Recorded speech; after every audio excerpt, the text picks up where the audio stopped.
Баршаңызға сәлем, менің құрметті көрермендерім. Сіздерге бүгін 3D картинкалы шамның екінші бөлімін көрсететін боламын. Яғни біз толығымен осы картинканы құрастырамыз. Мен фанерге үстіп фоамиранды жабыстырып дайындап алдым рамканың ішіне. Яғни келесі бөлігінде ол осылай фанермен қапталған болады.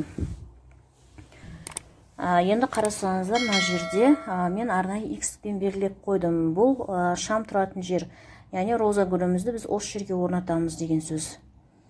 Қазір мен сіздерге түсіндіремін оны, бізге қандай шам орнату керек екендігін. Және де мынау рамкасына біз айналдырып диодпен жабыстырамыз. Міне біздің мынау роза гүліміз осындай дайын болды. Мен кішкене элементтер қостым мынандай жапырақтар шетіне. Енді қараңыздар, міне осылай орнатамыз гүлімізді. Бұның астында демек біздің жанып тұратын светильнигіміз болады, яғни диод кішкентай шамымыз болады. Енді жұмысымызды бастаймыз. Ары қарай сіздерге не істеу керек екенін көрсетейін. Міне, мынау біздің кішкентай шамымыз, яғни электродиод. Міне, өткенде көрсеткендей мен сіздерге дәл осындай түрдегі шамды аласыздар. Бұның яғни қорғанышы бар. Стеклянный емес, жаңа шиша шам алуға болмайды, өйткені ол күйдіріп жібереді. Бұның астында осындай переходник болады арнайы, өзін осы размерге сәйкес келетін. Біз бұны картинкаға осы жерді ойып орналастырамыз, яғни дәл осы жер роза гүл тұрған кезде ол осылай етіп тұра алатындай, яғни осылай орналаса алатындай етіп қоюымыз керек біз. Мына жерде мен сіздерге қазір түсіндірейін, бұның диод дегеніміз қандай болатындығын қараңыздар. Міне бұл әртүрлі размерде болады. Жуан және жіңішке, мен өз рамкама сәйкес осыны жіңішкесін алдым, ең жіңішкесін алдым. Бұны қарасаңыздар, осындай қалыңдықта өзіңіз рамкаңызға сәйкес аласыз. Яғни менде рамка жіңішке болғандықтан, яғни кішкентай рамка болғандықтан осылай алдым. Бұны үстіп рамканың шетіне біз жаймен суперклеймен желімдеп өтеміз, яғни супер желіммен. Ал пистолетпен желімдеге болмайды, өйткені ол дұрыс ұстамайды. Үстіп өзіміз керегінше көлеміне рамканы айналдырып отырып осылай желімдеп шығамыз. Мына қарасаңыздар, байқасаңыздар, бұл шам бізде менде мына жерде 2 метр. Өйткені менің рамкама 1 метр алайын десем, ол кішкентай болып қалады. Мына жерде ортаңғы бөлігін қарасаңыздар, осылай бөлінген бұл. Бұл яғни 1 метр деген сөз. 1 метр, бұл жарты метрден сатылмайды, бұндай шамдар жарты метрге бөлінбейді. 1,5 метр алуға болмайды. Алсаңыздар, бірден 2 метр аласыздар. Сол себепті бұл артқы бөлігін, біз қалған артылған бөлігін картинкамыздың келесі бетіне қарай орналастырамыз. Мынау диод деп аталады, яғни осы блок питаниясы, диодтың блок питаниясы, яғни диод осы арқылы жанатын болады бізде. Бұл міндетті түрде мынау диодқа қосылып тұру керек. Енді келесі мынау суперклей дегеніміз кәдімгі қарапайым осылай кез келген дүкенде сатылатын клей. Кез келген осындай желімді алып клейлеп жабыстыра береміз. Мына жерде біз пистолетімізбен жабыстыратын болсақ, ол ұстамай қалады, шешіліп кетеді. Ал енді мына жерде біз мынау резеткамызды, мынау бас жағын блоктың кесіп тастаймыз. Бұл бізге қажет емес. Себебі бізде мынау включатель дейміз ғой, жаңа қосып өшіретін жарығымыздың арнайы осы тоққа қарай жалғайтын бөлігін салатын боламыз мына жерге. Мынау блок, мынау диодты жағу үшін міндетті түрде керек құрал. Бұны алып тастауға болмайды. Енді бастаймыз жұмысымызды.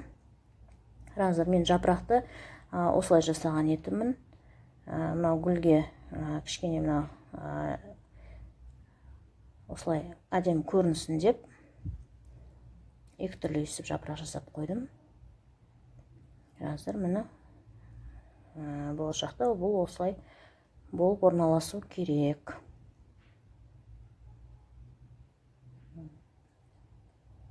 Енді астыңғы кіші гүлдерін осылай жасадым. Мен мына жерде қарасаңыздар, байқасаңыздар 4 бұрышты етіп қойдым. бұл диодтың өтетін жері, яғни бұл жерді біз гүлмен осылай көрсетпей бетінен жауып тастауымыз керекпіз. Осы гүлдерді бүйтіп сәндеп қоясыздар, өздеріңіз қалағандарыңызша, кім қалай орнатады өзі біледі. Бірақ мен қазір енді жұмысты соңында аяқтаған кезде қалай орналасқанын барысын көресіздер. Қазір шамамен осылай қоям деп жоспарлап тұрмын. Енді мынау үлкен гүліміз осылай тұрса, яғни майда гүлдеріміз осылай астында болып тұрса, міне картинка осылай әдемі болып тұрады, яғни әдемі көрінеді, шам жанады. Осылай түнгі шамды біз әдемілеп жасайтын боламыз бірге. Ал кеттік, бастаймыз ары қарай. Мұны картинкамыз дайын, мына жерде құралдарымыз дайын. Енді мына сіздерге тоқты қалай қосу керек екендігін қазір түсіндіретін боламын. Мына жерде қараңыздар, мен диодпен мынау ең басты құрал включателіміз, яғни қосып өшіретін тоғымызды қалай жалғаймыз. Бұның барлығы картинкаға бірге қалай жарық береді. Қараңыздар, мына жерде мен соны түсіндіретін боламын. Жалпылама мынау вилкамыз біздің, бір вилканы қараңыздар, мына екінші диодтағы вилканы біз алып тастайтын боламыз. Бұны мен қарасаңыздар, мына жерде бір көк, бір қоңыр, екі түсті осындай тоқ белгіленген. Осыны біз түсімен түсін біріктіре отырып қосатын боламыз, яғни көкке көкті, қоңырға қоңырды. Және де міндетті түрде осындай изолентамен ортасынан орайтын боласыздар. Қауіпсіздік үшін осылай орап қоямыз. Енді мынау біздің жаңа кішкентай диод шамымыз. Бұл да осы жарықпен бірге қосылып, яғни мынау диодпен бірге жанатын болу керек.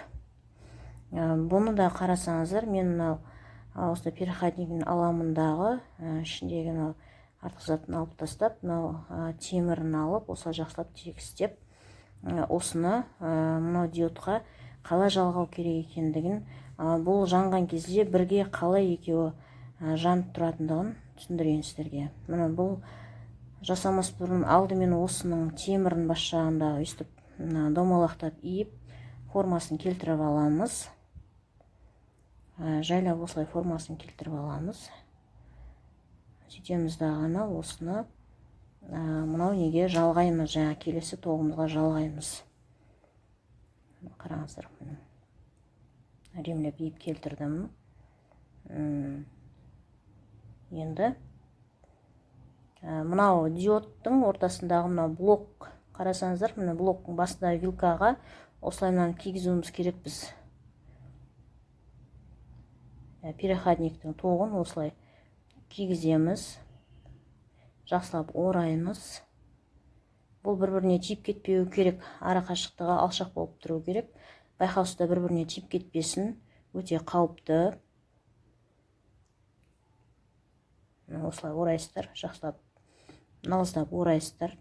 Арасын қараңыздар, ашып тұрып, ешқандай сым бір-біріне сәл де болса тиіп кетпеу керек. Соны байқаңыздар. Нақтылау үшін мен осылай тағы да кішкене қысып қоямын. Соңында үстіп жасайтын боласыздар. Сөйтіп соңында барып мына диодты қосатын боламыз. Диодқа бұны жалғаймыз. Сөйтіп қаттылаймыз. Қаттылап өстіп қосқаннан кейін барып босап кетпейтіндей етіп, бұның ортасын енді желіммен біз желімдеп қоямыз керек. Мына пистолетпен біз арнайы осылай қаттылап желімдейтін боламыз. Болашақта шығып кетпес үшін мынау переходнигіміз. Енді мынаны қосқан кезде мына картинкамызды мынандай келесі шамы екеуі бірге жанатын болады.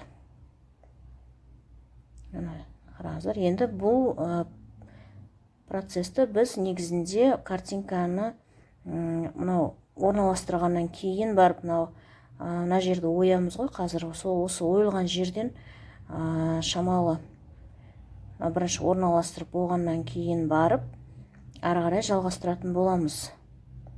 Яғни келесіде мына тоғын жалғаймыз вилкаға. Осының кейін барлығын осы жан жағынан өткізіп мына жан жақта дайындап қойған ойықтарымыздан ары қарай өткізіп болған соң барып бастайтын боламыз. Бұны қазір біз орналастырмаймыз, кезегімен орналастырамыз. Қараңыздар, мен мынаны ойып алдым, картинканың дөңгелек етіп орын, шамның орнын ойып алдым. Бұны дрельмен ойдым.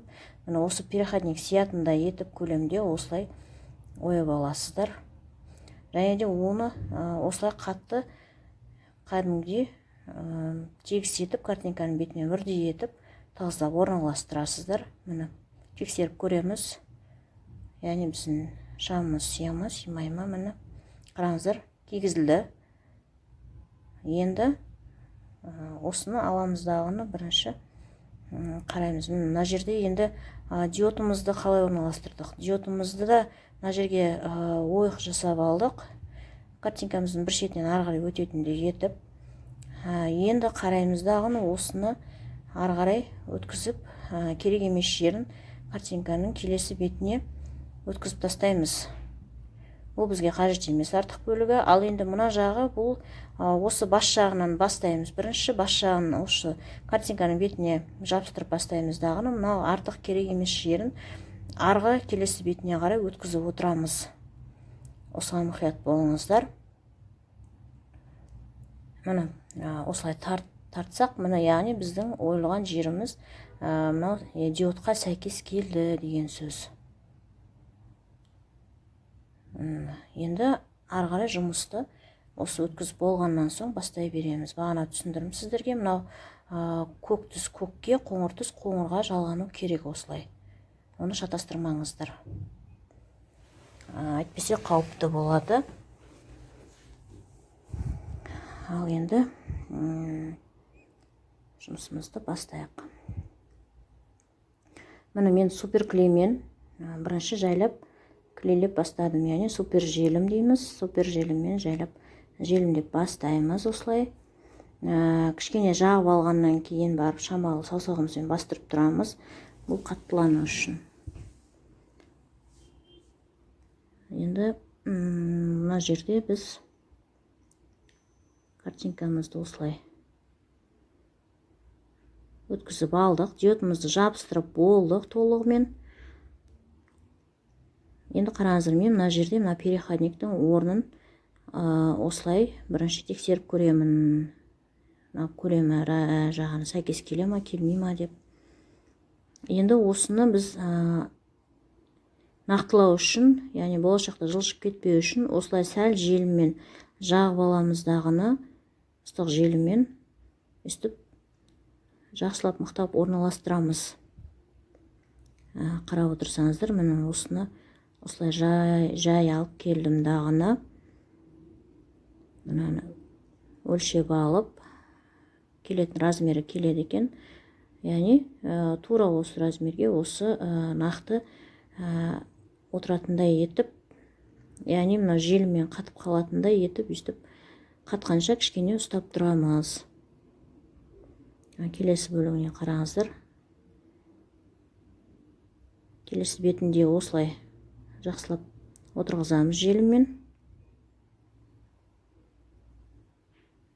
Бұл қауіпсіздік үшін осылай жасалынады. Яғни картинкамыздың шамы құлап кетпесін, гүліміз құлап кетпесін деген сияқты. Осылай нақтылау үшін жасалынады бұл жұмыс. Сол мұқият болыңыздар.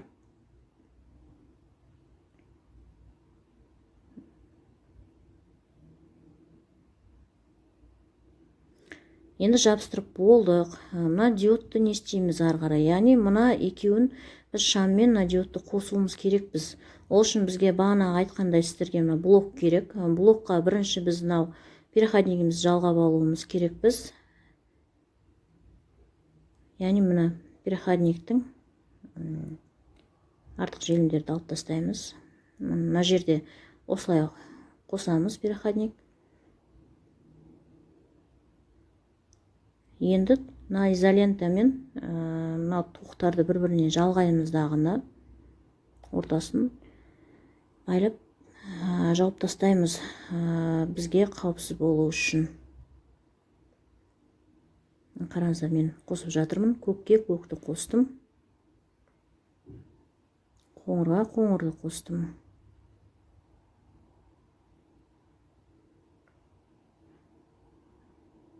Жақсылап ораймыз. Енді мынау біз изолентамен орап қойдық. Енді мына жеріміз біздің сүйкімсіз көрініп қалды. Сол үшін мен изолон материалын сәл кішкене керек размерде өстіп қырқып алдым дағыны. Мынау бізде көрініп сүйкімсіз болып тұрған жерді осылай етіп бекітіп әдемілеп жауып тастадым. Яғни бұл біздің жұмысымыздың тиянақтылығын білдіреді. Осылай тиянақты етіп жасаңыздар. Енді мына жерде біз қазір қарап көреміз, бірінші тексеріп көреміз. Мынау картинкамыз мына келесі бөлігі, мынау алдыңғы бөлігі. Мына қараңыздар, мына шамымызды орналастырамыз. Енді тексеріп көреміз. Мына жанды қарасаңыздар, мына бірге жанып тұр. Мына енді роза гүлімізді біз осы жерге орналастырамыз. Шамамен жапырақтар осылай болады. Мынау майда гүлдері шамамен осылай орналасады. Мына қараңыздар, міне картинка осылай болды, дайын. Міне барлығын жабыстырып орналастырып қойдық, орын-орнына қойдық. Нәтижесінде бізде осындай әдемі картинка болып шықты. Қараңыздар, қандай керемет. Бүгінгі сабақ сіздерге ұнады деген ойдамын. Сұрақтарыңыз болса, комментарий бөліміне қалдырып қойыңыздар. Және де алдағы сабақтарда менімен бірге болыңыздар.